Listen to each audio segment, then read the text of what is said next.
Everyone, how are y'all doing? Today is Monday, and today is our other AP Geography review session. I'm Ann Lindsley from Beller High School here in Houston, Texas, where we are now running our August typical temperatures. So let's get started. I'm going to get everything shared with you. I hope you've had a good weekend, and we are getting just that much closer to getting ready for this exam. Today we're going to look at our last of our big ideas, and then we're going to start addressing our skills across the courses and then start on our FRQs. All right, so there's me, and there's our Ask Your Questions Live at slido.com. There's the room number 46896, and that'll appear in a few other places. And thank you to my son who is moderating these. And so that we can do these, Ms. Brandt and I have enlisted our children to help us help you all. So please only post questions that are about the presentation or seriously about the exam and getting prepared. We get a lot of them, and that's a really good thing, but I want to be able to reply to all of them. So it would be really helpful if you want to just talk to each other, find another way to do that. But let's keep this concentrated about the exam and what's coming up and about the topics. And there's so much about this course. We could just talk about it all day long. All right. So on Friday, Ms. Brandt asked you to think about these questions as prospective FRQ questions based upon the topics that she had covered with you. So let's give these a look. So the topic was international borders of African countries are a legacy of colonialism. So first question is describe the concept of a superimposed boundary. So here we have to know what superimposed boundary is and what is it doing. So a superimposed boundary, hopefully you put down, it's artificially drawn. It is usually a geometric boundary. It does not take into account existing cultural landscape. It's a relic of colonialism, perhaps you might have put that down. And the African countries are our best examples of superimposed boundaries. All right. So hopefully you put down a couple of those topics so that you aced that question. Our second question, describe 3 political or cultural consequences of superimposed boundaries in Africa. Y'all be really careful here. The question asked you 3 political or 3 cultural. Don't get nervous and write all 6, because only the first set of 3 can we score. We can't score all 6. We can't choose which one is better. So you want to put down the first, either political or cultural, and not a mix. They all have to be either 3 political or 3 cultural, not both. So if you put down political, possible answers, there's some others. Possible political consequences of superimposed boundaries is it separates native populations. It cuts off transportation and communication routes. It has no reference to areas controlled by the native population. You could, there's a variety of other ones. It could split lands that were under control of subsidiary level governments. Cultural aspects, 3 cultural consequences. Once again, it splits populations, it splits cultures, it splits families. It could split languages, which is what did happen. It could split traditional nomadic herding patterns. Also, influence of colonial languages could become a factor. Those would work. Religion would also be something that would be split, some of the animist or traditional religions. All right, so the next one, explain 1 positive and 1 negative impact of a unitary system. Once again, this is a good way to look at how we write some of these questions. Not all of these questions are dealing only with Africa, specifically in terms of boundaries. This is a political unit, and it's dealing with anything political and could be applied to Africa, but doesn't necessarily. And this is an example where it doesn't necessarily have to be, and it's asking more of a generic type of statement. So explain 1 positive. So 1 positive, a unitary system. So hopefully you would know that a unitary system is a centralized government, and that centralized government negotiates trade and protection. A good example of that, although it doesn't ask for one, I always tell my kids, give an example. A good example of that would be Japan. And 1 negative impact of a unitary system, there's no regional distribution of power that is unique to more to locations that are away from the central area of government. So if there's no distribution of power to subsidiary units and you are 2,000 miles away from the center of government, things may be completely different, and the effectiveness of being able to rule in those more remote locations could be a challenge, which leads us into the questions that the topics that we're dealing with today. So let's move on to that.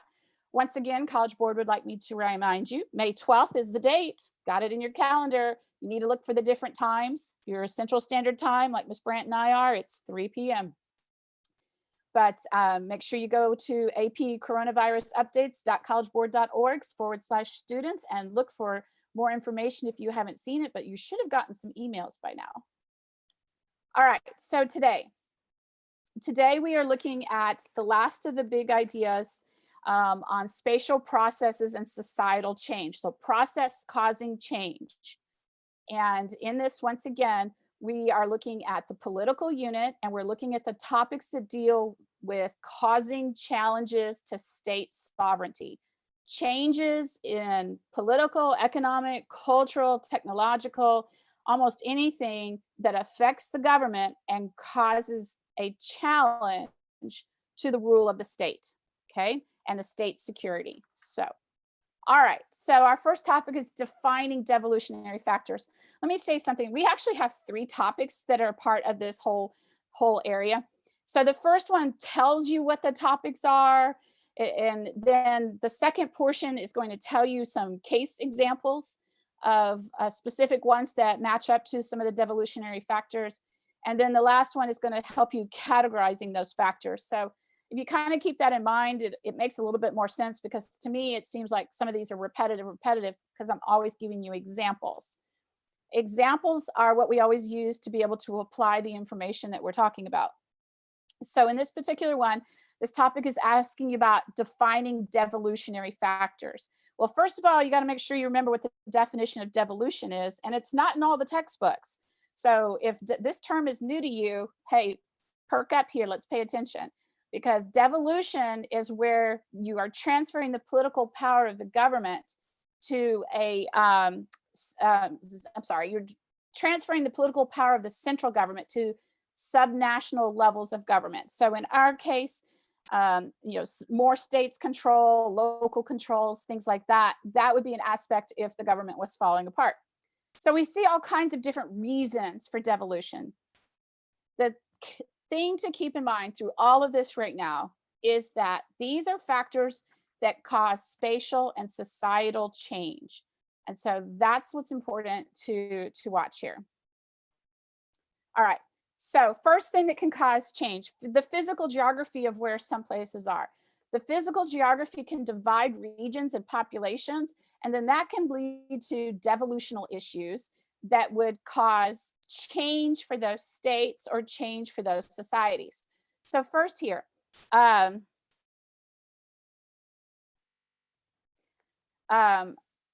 the first thing here is the Basque region of Spain. This is the Basque region of Spain. The Basque region of Spain is actually portioned into southern France as well. And so we want to be careful. We want to be careful here in that we look at what is the physical factor, because there's other factors that are going to apply to the Basque country. The main physical factor here is the more remote location on the corner here of Spain, as well as here in the Pyrenees. The mountains, the elevated plateau, does present a more isolated aspect for the Basque country. Another good example is East Timor. East Timor was part of Indonesia, and as being part of Indonesia, it was 5,000 miles away almost, or away from capital locations. It was so far away across the waters, it was hard to regulate, it's hard to control it. In addition to that, it had formerly had won its independence and then was taken over. There's a whole bunch of controversy. But the point is that we have an island nation, and this island nation, the setup of an island nation makes it difficult for the center of the government to be able to control all of the islands, particularly when you have as many as you do. All right, so ethnic separatism as a devolutionary factor. Ethnic separatism. So the rise of ethnic groups within minority ethnic groups within a state who for some reason feel oppressed or not functioning the way they would like to be. And so they are going to present challenges to the society, to the state, trying to gain their own statehood. Good examples abound. One of them is Chechnya. This is the area between the Black Sea and the Caspian Sea, the area called Transcaucasia, just north of Georgia. And this region of Chechnya is a portion, North Ossetia, Dagestan is another one. These areas right in here have been areas of contention for the Russian Federation for some time, but they want to be independent, just like Azerbaijan and Armenia are. Nigeria, we're going to talk about Nigeria again in a couple of different elements, but ethnic separatism is a factor for Nigeria as well. Afghanistan, we don't talk about Afghanistan a whole lot. It's been in war since 1980 almost, but Afghanistan is a country that's also a hodgepodge of ethnic minority populations, with none that has over 50%. But the populations, the ethnic minority populations in Afghanistan have been easy converts to various groups to continue some of the wars and some of the attacks about the ways things are going in the government. One of the things I always remind my students about is, if you've read Kite Runner, the story is about a boy who is Pashtun and the other boy who was in the yellow group here, a Hazari. Excellent example of how you have the conflict between ethnicities at the local family level. All right, so ethnic separatism. Ethnic cleansing is also the devolutionary factor. Now, I had to stop here and make sure we make something really straight. Be careful. Ethnic cleansing is not genocide, okay? Genocide, the goal of genocide is to eliminate the people, to kill the people. Ethnic cleansing is to move them out. If genocide happens, then it happens. But ethnic cleansing, the state wants those people moved. Okay, so I'm going to give you two examples in here of an example of ethnic cleansing, one of which is going on right now, and that is the Rohingya in Myanmar, who had claimed portions of this area going all the way back to the 9th century. But large populations of the Rohingya are up here in Bangladesh. And the Myanmar government took their citizenship away back in 1976, I think, around then. But anyway, they took their citizenship away. And so they have been just one of the many ethnic minority populations that really don't have many rights in Myanmar. And so they have been basically tried to be forced out of this region of Myanmar. And so 750,000 of them are in a refugee camp in Bangladesh right now. And that's what the Myanmar government really wanted to do, was to get them out of the country. Another example of ethnic cleansing, which did end up in large fatalities, was in Srebrenica outside of Sarajevo in Bosnia. And this was one of the series of wars that happened after the breakup of Yugoslavia. And the minority population was actually the Serbians in this area of Bosnia. And they wanted the Bosniaks out. And the Bosniaks are Bosnian Muslims. And they were just over 40% of the population, but the Serbians wanted them to leave. And so this war had been going on for a little while. And what ended up happening was Serbian troops arrived and they rounded up over 8,000 Muslim boys and men and systematically executed them. That is ethnic cleansing. That is also a genocide. So ethnic cleansing can act as a devolutionary factor in that it pulls a country apart. Terrorism is another example that pulls a country apart. Now, terrorism is kind of tricky because terrorism, you cannot find a solid, okay, this is the definition for terrorism. You're going to find different types of applications of the term of terrorism, but all of them are going to go with, it's a violent act. It's designed to intimidate or coerce governments or populations to further someone else's political or social objectives. So you have terrorism that is conducted guns and bombs, but you also have cyber terrorism. And so that's where some of this becomes a little bit more complicated.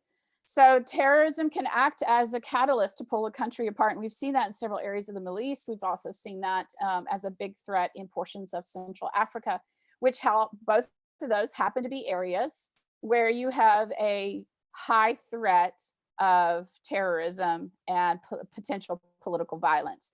The number one of those areas is actually Yemen. All right. So economic problems also factor as devolutionary factors. Lots of things to think about here that contribute to making something a devolutionary factor. So there's some interesting ones, and I picked some that you might not have come to think of right away. So Italy's been in the news a lot in the last month or so, but Italy had some other issues that came to light, and this is back in the late 1990s, early 2000s, and still is an issue today. But this northern portion of Italy is the wealthiest. And this portion of Italy actually is significantly well off that it carries the rest of central Italy and Mezzogiorno in the south. And so these northern three countries, these northern three areas actually wanted to separate from the rest of Italy, create their own state so that they didn't have the financial burden of the rest of Italy. So that's an economic problem where they were serious enough that they wanted to take that to a vote. Same thing in Brazil. These three states in the southern portion of Brazil, predominantly European settled, bordering on Argentina, okay? This is the manufacturing. This is the heavy manufacturing area of Brazil. The rest of Brazil is agricultural. You have the Amazon, you have the sugarcane production regions. It gets poorer as you go a little further north. So these states actually wanted to leave Brazil and become the Republic of the Pampas. So that's an agricultural reference to the flat plains over here. So because they were the predominant economic source for the rest of Brazil, and they were also tired of their tax monies going in to support the indigenous populations in the Amazon. So that was in 2012. All right, social problems. Social problems become a factor for devolution as well. And I've given you a list of them here. I know your teachers probably covered some of these in class. If not, I know that they were in the textbooks, okay? So here's a chance to look at some of these and start thinking about, okay, what are some social problems? So I gave you this, this image of Canada here just so you could see the ethnic origin of the division, of the internal divisions of Canada. Just to see that it's a mix of different backgrounds, just like you would see with the United States. And then you have this large area in the north, which also is not just Scottish, but it's actually Inuit up here. All right, so Sudan, we're going to come back to Sudan. Czechoslovakia was a social issue as well. The split of in Czechoslovakia. Sri Lanka, you never talk about, y'all know where Sri Lanka is? It's that teardrop off the coast of India, on the eastern side of India at the south. Sri Lanka, classic example of social problems creating devolutionary issues in the state of Sri Lanka. You have a cultural minority, Hindu Tamils, and the majority is Buddhist, Sinhalese Buddhist. And who's running the tea plantations, who's running the government? They do not see eye to eye in anything. So it's a series of terrorist attacks and revolutionary efforts for as long as I can remember. All right, we're going to come back to Belgium. I already kind of talked about the former Yugoslavia a little bit. The former Soviet Union. The former Soviet Union is an example of devolutionary social issues between the various ethnicities that had become the Soviet Socialist republics, and they're now, most are part of the CIS. So once again, social problems are devolutionary factors. All right. Now we come to this issue of irredentism. Here is a vocabulary word, and you almost have to memorize this one because there's no secret in the word itself to remember it. So irredentism is, as you can see, it's the effort of people to be united with those who share their same cultures but are in a different country or are divided by a national boundary. We've got a couple. There's a section of Somalis that are in the eastern portion of Ethiopia, and they think that they should get that land because the Somalis are in it. I'm pretty sure Ethiopia doesn't agree. Classic example that's gone on since the 1980s and even before is this area in red. That area in red is called the Nagorno-Karabakh.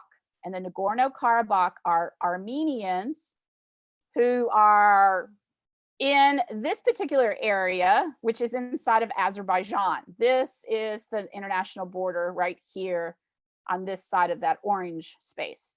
So if you're Armenian and you want to go see someone in the Nagorno-Karabakh, you would have to drive through Azerbaijani territory, or there's actually a route right through here that allows people to go in and out. But access into the Nagorno-Karabakh can be very limited because Azerbaijan wants this land and they do not want to allow Armenia to continue having an exclave inside of their country. Armenia's plans are actually just to take all of this. Azerbaijan doesn't see this same way. Civil wars and things like that have happened. But that's an example of irredentism. Another example of irredentism actually just happened not too long ago. This is the Ukraine, and this is the Crimean. It's a peninsular area sticking out into the Black Sea.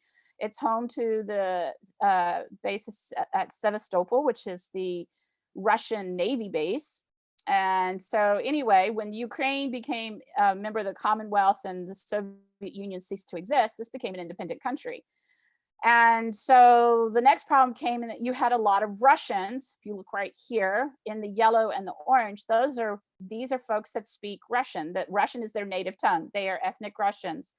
And they were moved into this area during the Soviet period under programs of Russification. Anyway, so Russia wanted the Crimea back so that they had direct control into the Black Sea from their Navy bases.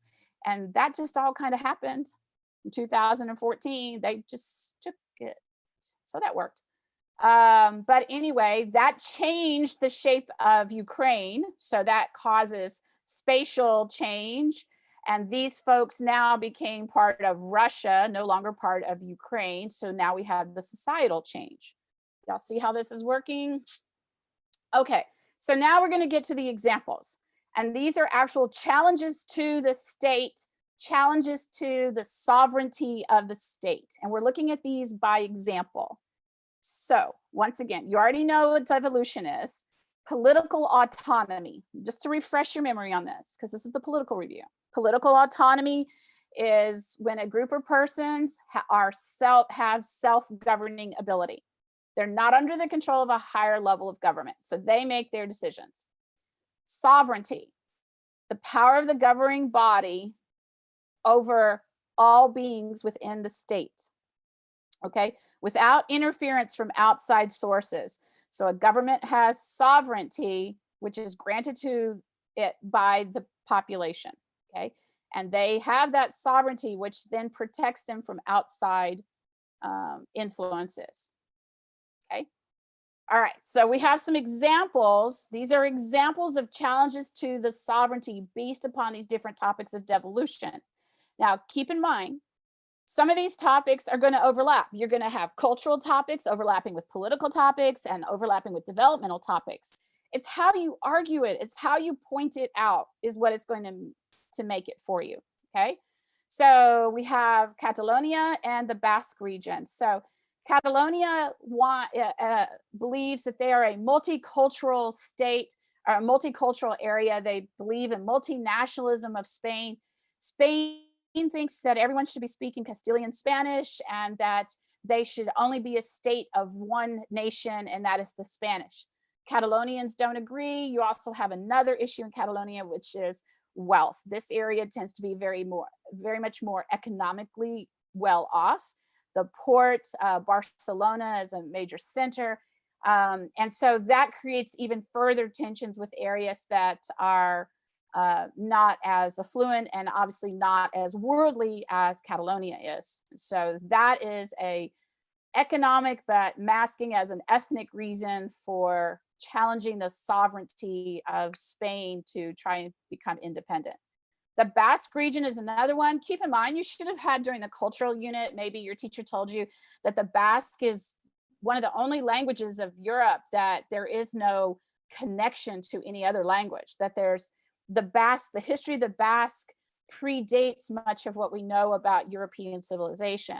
Well, why is that? Well, I already told you they are physically, geographically kind of isolated right into here. And then on top of it, the Basque had for a while, there was an independence movement led by a terrorist organization, the ETA, where they were trying to break away and have the Basque become their own state, their own government.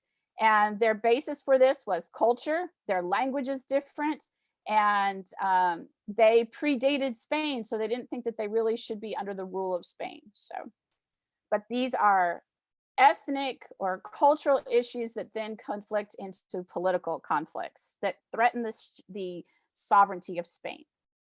Next one is Belgium.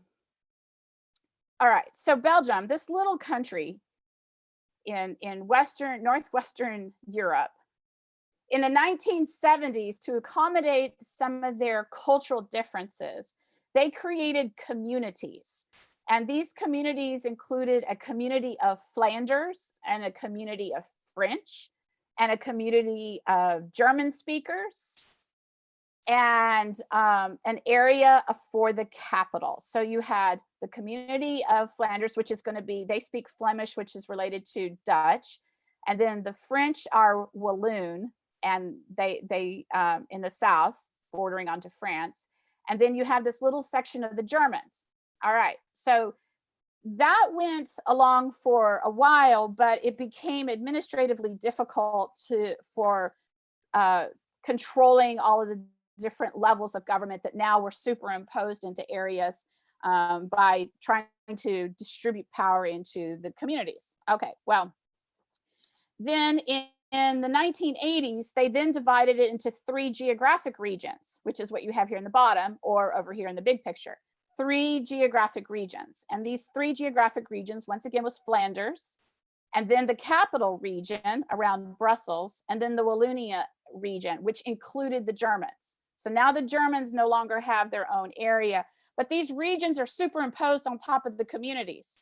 So all they did was create another layer of government in there. And so it just makes things more complicated, but they have this nice, neat line where they divide it all, except for over here where they kind of flip back and forth. If you watched any of the CGP Grey videos on borders, this will be picked up in there, how the borders just go through different towns and buildings. Anyway, all right, the next one has to do with political challenges, and we use Canada to look at this, and this also overlaps with culture, is specifically language. So we have the area of Quebec, and Quebec for a while's official language was French, and then that was declared illegal, and so now their official language is Canada as a whole is a bilingual country, and so signs have to be in both languages in Quebec, both French and in English. All right, that's one area. By the way, we've had an FRQ on this, and it was a really good FRQ, and it dealt with Canada and the French-speaking area of Quebec. All right, the next area in Canada that presents a challenge to Canada's sovereignty is what they did with this region of Nunavut. And this was an area that was returned to its Aboriginal lands, 1999, and they were given autonomous rules. So they make their rules, and they don't have anyone telling them what they are going to do. Of course, you don't have a whole lot of population here, and that makes an easier factor for dealing with that. But Canada is an example of that. Nigeria. Nigeria is as my friend Linda likes to say, a perfect example of all of these challenges to sovereignty and all these aspects that could happen for devolution. Nigeria has all of these, and they also have a way of how to get through it and manage it. All right, so Nigeria has multiple situations that apply to mostly political situations that apply to their threat to sovereignty. In this region of the north, they have this conflict over land and water between nomadic herdsmen and farmers, and this leads to skirmishes every once in a while. They have attackers who are coming in from neighboring countries and attacking small villages. Nobody knows why, but they just are.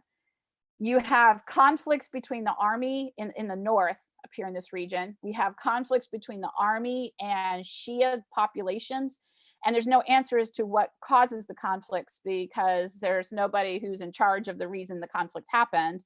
And so this is causing problems for the Nigerian government. There's boundary conflicts down here in this southeastern area between the different populations.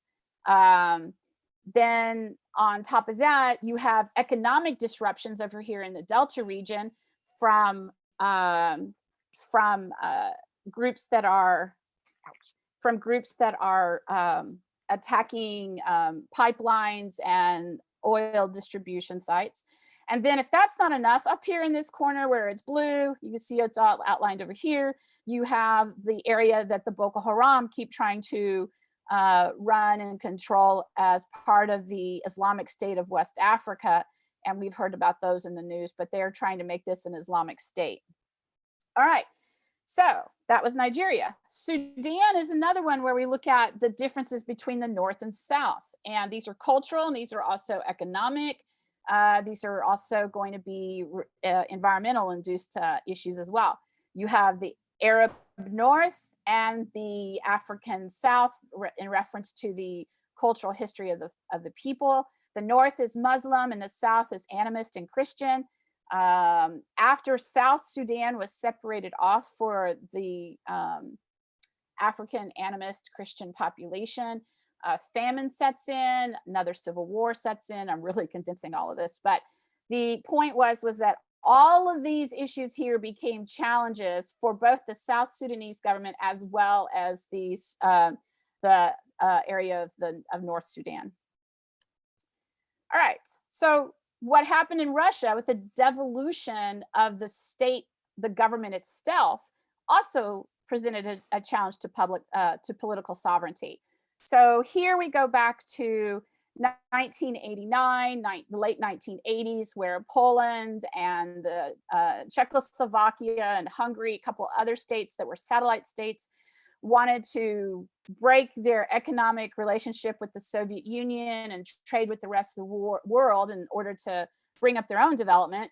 And then the Baltic countries set in to want to do that. That would be Estonia and Latvia, particularly, that tried to do this. And then Lithuania as well will be encouraged to. And they wanted to not be tied to the Soviet Union anymore. And there was just a series of events that led to December 25th of 1989, when Mikhail Gorbachev will formally hand over. He will resign as the head of the Soviet Union and hand over the power to Boris Yeltsin. And then the following day, on December 26th, the Supreme Soviet will meet. That's kind of like, think about the whole concept of Congress. The Supreme Soviet met and they divided up what was the former Soviet Union and resigned. Okay, so what was the Soviet Union before, which is in this picture over here from 1984, where all of these were Soviet socialist republics, and they made up the Union of Soviet Socialist Republics. This will all be dissolved on December 26th of 1989. And what will come out of it is Russia and the Commonwealth of Independent States. So it's the easy way of doing that, understanding it is, it's all of the former republics except for the Baltic states of Latvia, Lithuania, and Estonia. Estonia, Latvia, Lithuania. So all the rest belong to the Commonwealth of Independent States. And their borders didn't change except for now the Crimea belongs to Russia. Okay, did we get all that? I guess y'all can play it backwards. All right, so we have another way that we also interfere with a state sovereignty, and sorry, that's how it happens, or how is it carried out. And one of the ways it's carried out today is through technology. Through your cell phone, you can send out messages and hurry up and tell everyone where to show up for a party, tell everyone where to show up for some event that's happening. You know, that's really quick. Well, the same thing is happening here when we have challenges to state authorities. People are able to crowdsource everyone right away, a lot of people right away, and bring attention to it. So the internet and cell phone connectivity has really facilitated quickly getting responses from people in remote areas of some countries in order to rally for their causes. And so we cannot forget this role of technology in contributing to the devolution of a state. And I thought this was a real interesting graphic image here, because this was done as the Internet Census of 2012. And what happened here, this is every time a computer or cell phone pings, and it is recorded, and in this census that was done. That's in 2012, and as one of my students who saw this earlier pointed out, look at the empty spaces.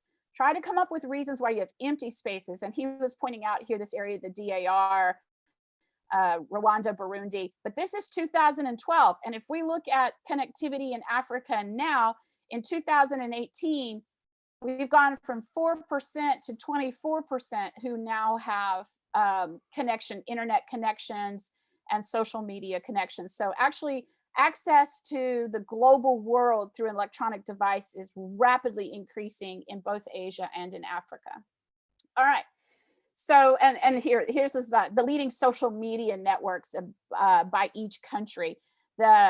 This region of sub-Saharan Africa, and then also portions of the Middle East, are not clearly open because, well, problems over here, but there's no leading social media one, or the data wasn't available.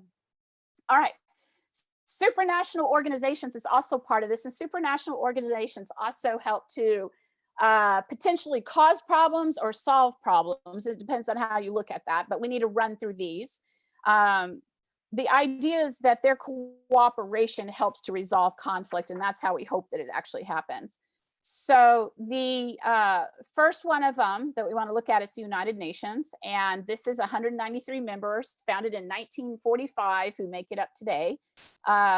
Most of you are familiar. If you're in Model UN, you got it. There's 6 different main operations, and then there's all these other development and human rights and all kinds of branches that come under the auspices of the United Nations.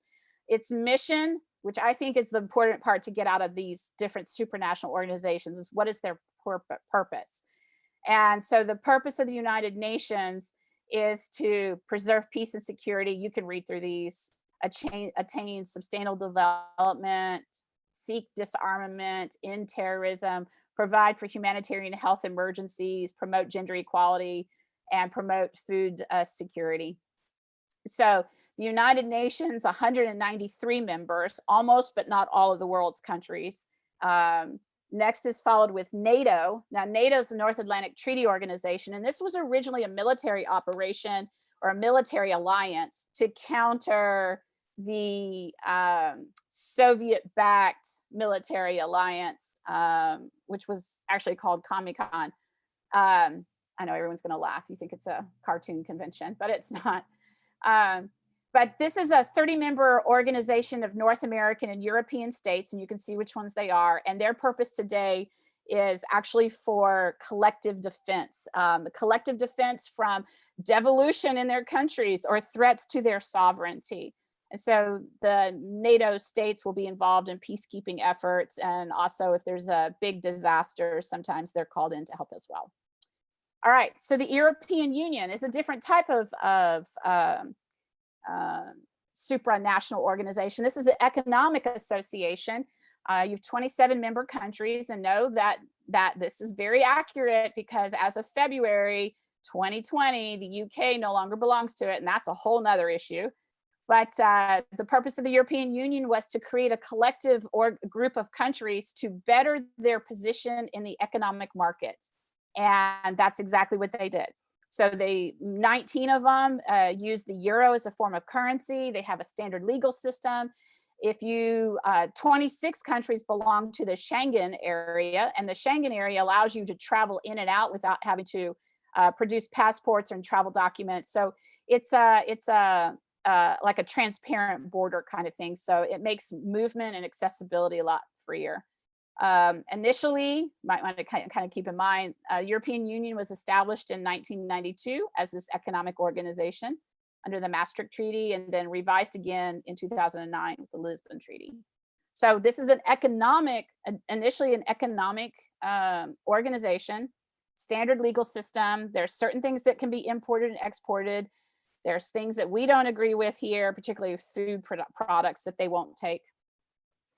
ASEAN. ASEAN is the Association of Southeast Asian Nations, and it's a lot like the EU, but it was designed to promote economic stability and peace and collaboration and improve the overall economic development of your Southeast Asian countries, all the ones in yellow. I'm going to let you challenge yourself to identify them. Don't forget Brunei, it's right there. And don't forget Singapore. Okay, all right. So, but this was designed to improve the economic, social, cultural development of Southeast Asia. All right, the Arctic Council, but you don't hear much about the Arctic Council unless you're up there in Alaska. I know who's up there, Jody, in Alaska. All right, so the Arctic Council was designed, the countries that are part of the Arctic Council in blue, all right? And then you also have some permanent participants, some other members that are also part of this organization where their whole focus is literally this Arctic region. And they look at preserving the Arctic indigenous communities, sustainable development of the area, the effect of climate change on this area, and environmental protection, which is going to include not just the residents, but also the polar bears and the Arctic foxes and the caribou and life in general as it is affected by this Arctic common region, okay? And the African Union. The African Union, much like the EU and ASEAN, was designed to promote economic development, protect sovereignty, international cooperation. That was the intention of it. Sudan's been removed from it, by the way. But this was formed after the colonial powers pulled out.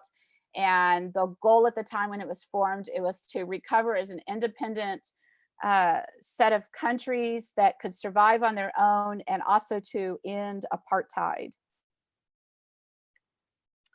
All right, so we're almost to the end on this part. So we saw what are the causes to have for devolution. We looked at real quickly case examples of factors that could lead to devolution in specific countries. So now we look at some consequences, centrifugal and centripetal consequences. And the centrifugal factors can actually lead to what we call a failed state. So a failed state is where the sovereign government no longer functions properly. And the classic failed state is Somalia. It has the worst ranking. And then Yemen is the most fragile after Somalia, because that's what this is showing you right here. This is Yemen, and then we have Somalia. All right. So what's interesting, though, is when we look at the states that are in red and compare them to the least developed countries, there is a direct correlation between failed or fragile states and less development. Okay, so development is a main factor for why these states are fragile or are failed. Poverty is a factor in holding countries back for development purposes. Poverty is a factor in holding kids back in learning in school. And so we do everything we can to try to alleviate that. So failed states, a failure of a state is a general explanation for why poor countries are poor. They can't get out of this cycle without some help. And then it has to be a completely whole scale effort. And they probably need some natural resources in there too. But that requires being able to globally trade. All right, so stateless nations. Stateless nations are another challenge to the sovereignty of a state and can also function as a centrifugal factor, but they also function among themselves as a centripetal factor. Centripetal factors that bind, centrifugal factors that separate. So stateless nations can be challenges for those countries that they are in. And yet they themselves are united together.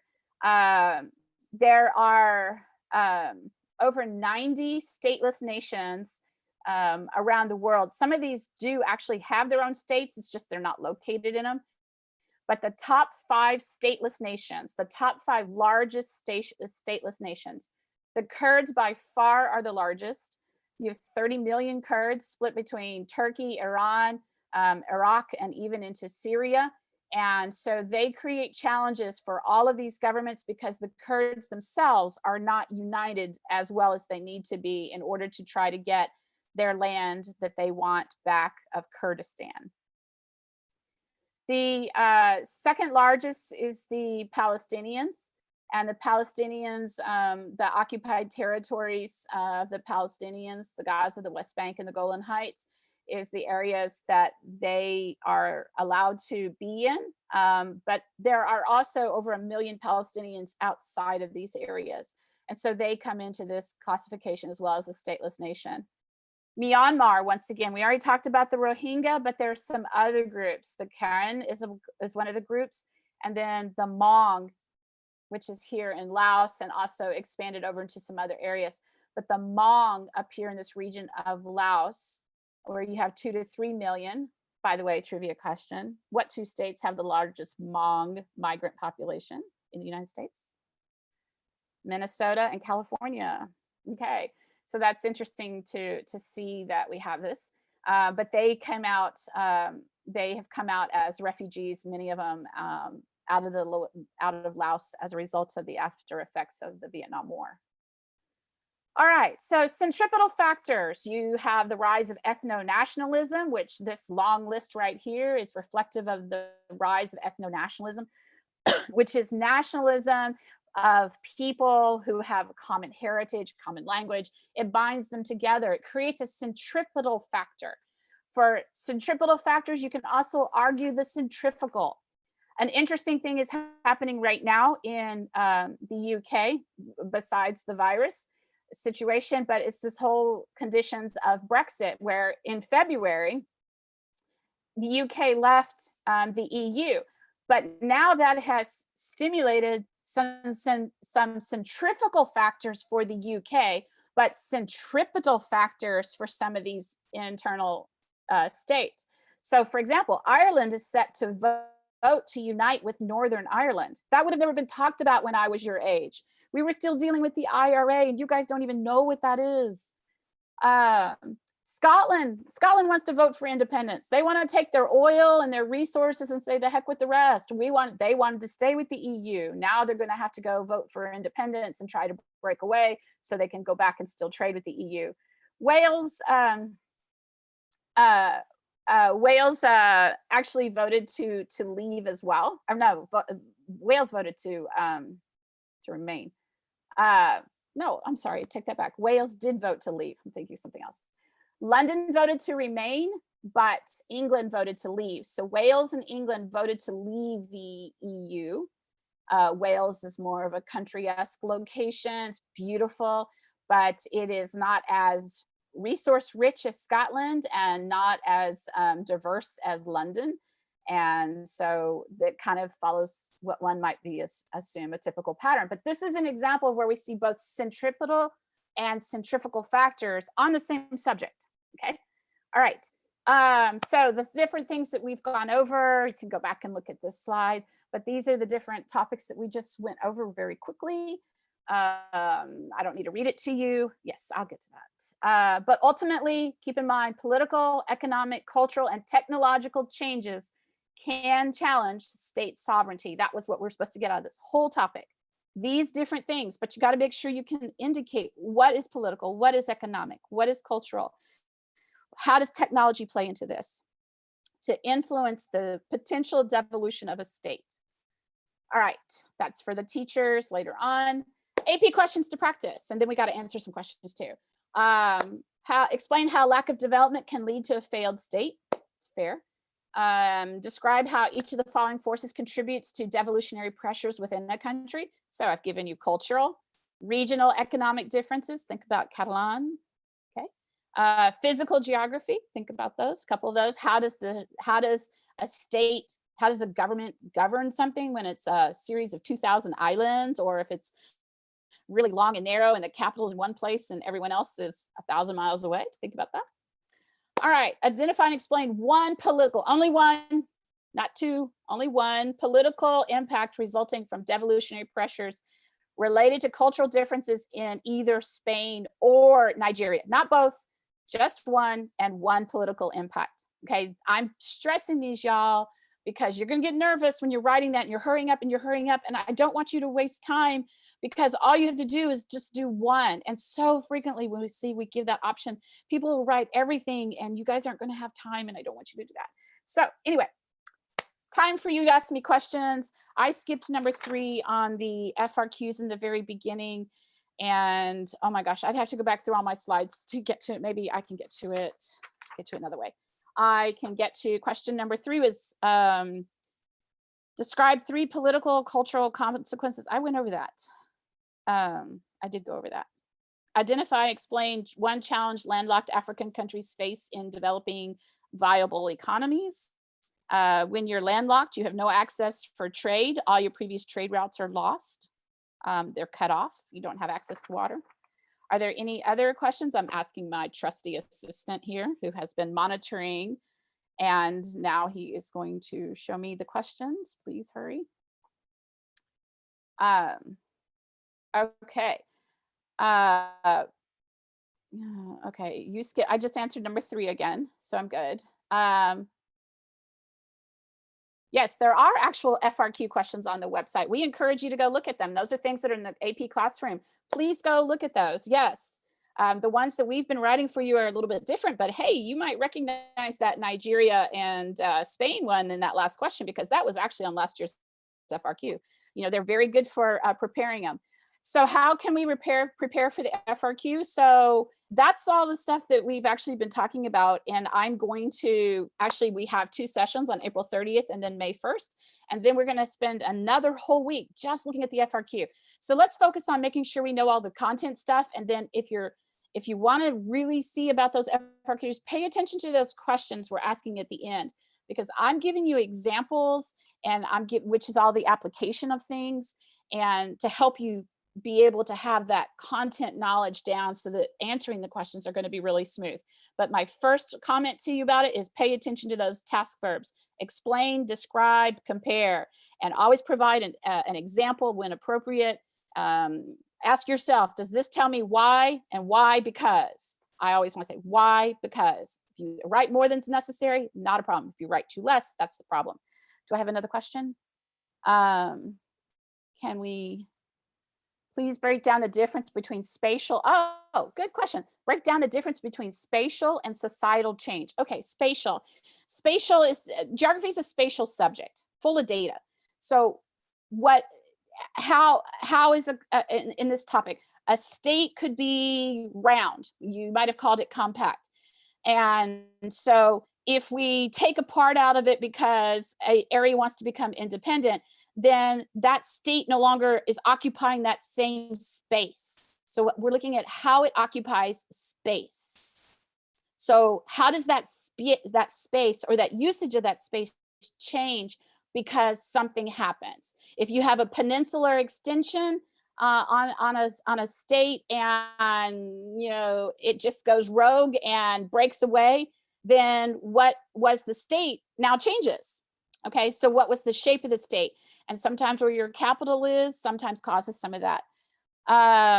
Is the conflict with, oh, perfect. Is the conflict with India and Pakistan an example of irredentism? Yes, absolutely. Good example. I gave you some others to work with because India and Pakistan is typically in the textbooks. Absolutely. And it's over the area of Kashmir. Perfect example. Why are the Palestinians considered, I didn't see it, a stateless nation if there's so many outside Israel with their own, because there is no country called Palestine. That's why they're a stateless nation. There is no country called Palestine. A stateless nation does not have their own country. There is no Kurdistan. There is no Rohingyaville or Stan, or however you want to put it. There is no country that is specifically for the Palestinians. They don't have that. That's why they're a stateless nation.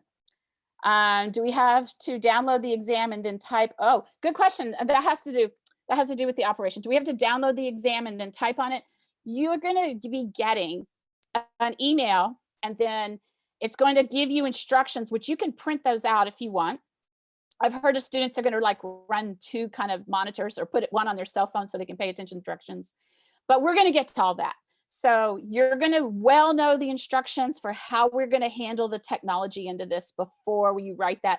And I think actually in our practice sessions for the FRQ, we actually are going to practice that. So, but we have to get closer to that time.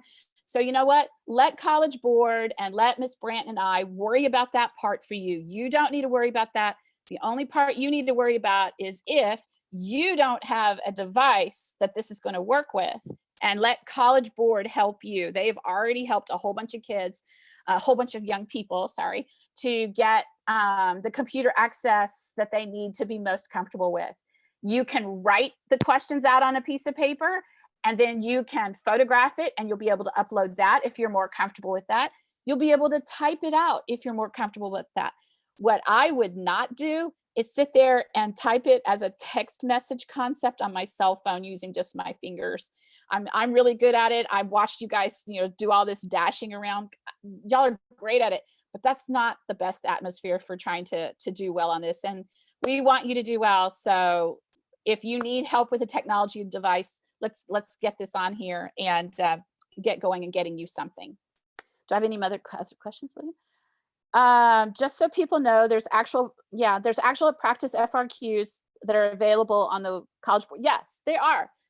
All of the questions all the way back to 2001 are on the College Board website. Yes, for all your subjects, not just this one, all your subjects, all of those FRQs that we've given in the past, they're all released. But we've had some changes. And so that's what our FRQ reviews are really going to do to help you. What is the difference between describe and define in the FRQs? Well, first of all, you guys are not going to have define, okay? Because there's not going to be any question. Okay, there's not going to be any questions that you could quickly look up on the internet. So we're going to kind of not have define. Define is where you actually give the definition of something. But describe is you're going to explain it and provide an example. Okay, provide, explain, and provide an example. You're just describing what it says. The sky is blue, the grass is green, the sun is yellow, and it's hot outside. Okay, and I'm in Houston, Texas. Okay, so I'm describing it with an example. Okay, do I have any other questions? If there's anything else, I will catch it.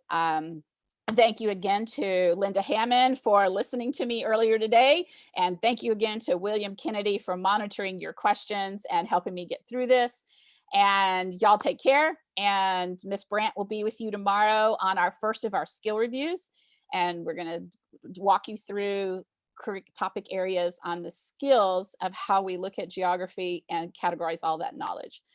All right, this was a fast session, y'all. Why don't y'all go out for take a walk, begin to celebrate Earth Day. It's on Wednesday. You need to celebrate the Earth. All right, have a good day. Bye-bye.